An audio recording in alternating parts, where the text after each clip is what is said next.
It all started with a warning filled with love, concern, and a deep understanding of human nature. But sometimes the ones we love the most are the ones who refuse to listen. Michael and Sarah had been married for over 10 years. Their life was stable, filled with laughter, late-night conversations, and the kind of deep love that only grows stronger with time. Michael, a quiet but observant man, always believed in trust. But he also believed in boundaries. And there was one boundary he had set in stone: Sarah's new friend. I've noticed only 98% of you who watch haven't subscribed. Come on, guys, show some love and support. Thanks a bunch to those who have already subscribed. David. Sarah had met David through a work project. He was charming, witty, and always seemed to say the right thing at the right time. Michael had met enough people in his life to know when something was off. He could see it in the way David looked at Sarah, the way he positioned himself closer than necessary, the way his eyes lingered a little too long. "Sarah, I trust you, but I don't trust him. Be careful," Michael had warned her one evening. She had laughed, waving him off. "Oh, come on, Michael, you're being paranoid. David is just a friend." But Michael knew better. He saw the signs. And soon the signs became something much worse. Late-night work meetings that never used to happen before. Random text messages that made Sarah smile, but left her phone face down. The way she had started dressing just a little differently. The little shifts in behavior that were subtle but undeniable. Michael felt it in his gut, and deep down, a part of him knew what was coming. One night, Michael found himself alone at home again. Sarah had said she was working late. Again. But something didn't sit right with him, so he did something he never thought he'd have to do. He checked the location on the family tracking app. She wasn't at work. She was at a hotel. Michael felt his stomach drop. His hands trembled as he stared at the screen.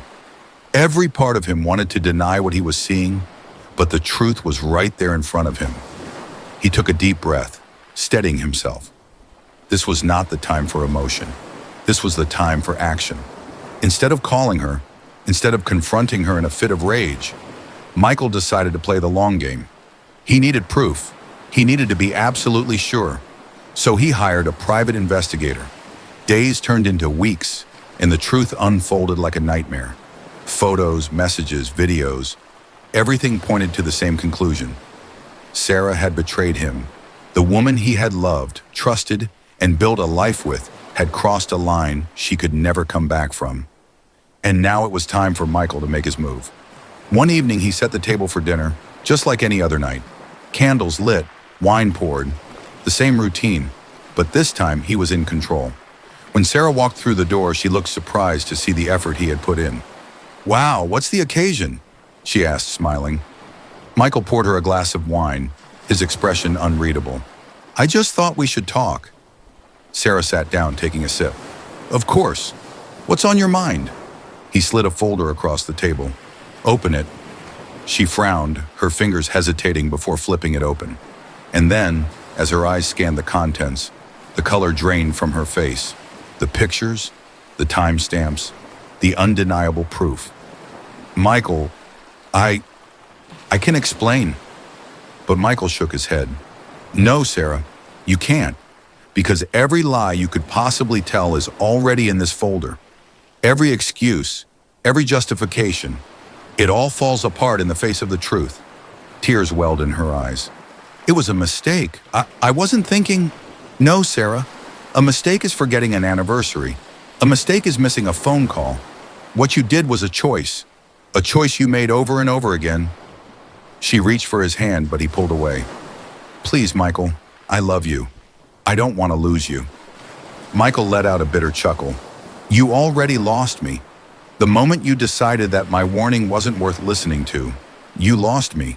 Sarah sobbed, pleading, begging, but Michael had made up his mind. He had already filed for divorce.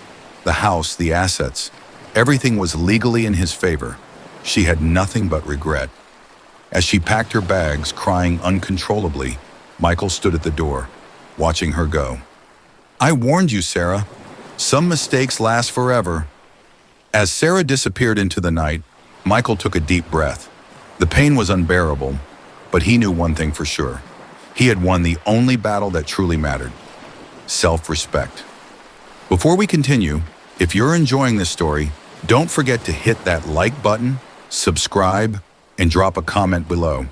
We love hearing your thoughts, and your support keeps these stories coming. Now back to the tale.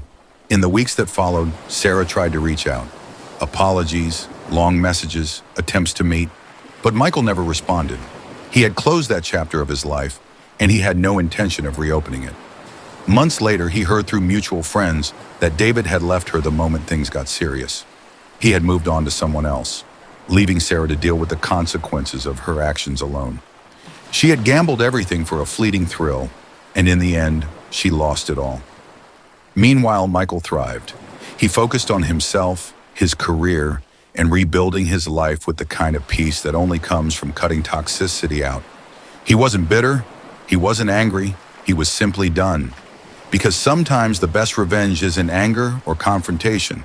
It's moving on and never looking back.